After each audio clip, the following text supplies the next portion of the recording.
I was struck this morning. I don't know where you all went to church or what you heard, but the text for this morning was about, we're going through Acts, and about in all the different ways that God kept opening up the gospel to greater and greater populations.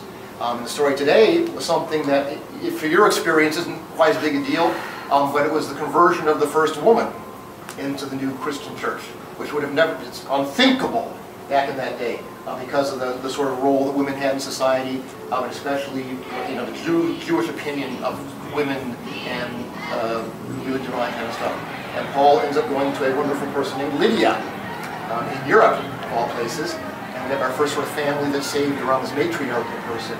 And it reminded me of how God had to do an awful lot to get this very exclusive Jewish cult available to us 2,000 years later on.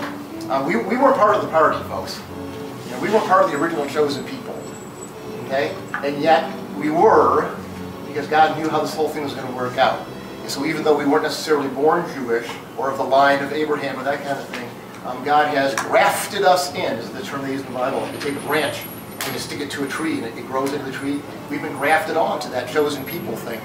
And so you are, honest to goodness, siblings with Jesus. Do you understand that? He is not just sort of symbolically your brother and God symbolically your father. I mean, this adoption has happened. I mean, Jesus is literally like your big brother. You got brought in, and that opportunity is made available. And that's what we want to help these people understand, is that, yes, it doesn't make any difference who you are, what you've done, what you think your standing is before God. There's one real simple solution, and it's that cross up there. He died for your sins so that there would be no barrier, nothing to keep God away from you. Is that one of the most surprising things for people to hear, is that God doesn't keep score. If you know Jesus Christ, if you've accepted Him for the forgiveness of your sin, God ain't keeping score anymore. There is no list of Him going, well, remember the time that we have a hard time getting rid of that list sometimes. We feel guilty, we're ashamed and stuff.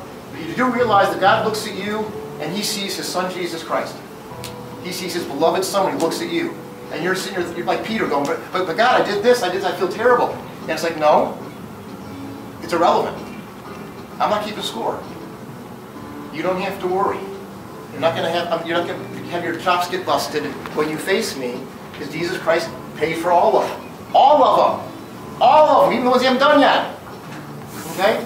And some of us carry an awful lot of baggage and shame and hurt and pain and fear, and maybe we're not completely confident that God's real happy with us. I'm telling you, if you know Jesus Christ, God is absolutely in love with you.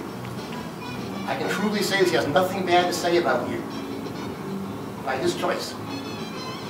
That's what we're trying to tell these people.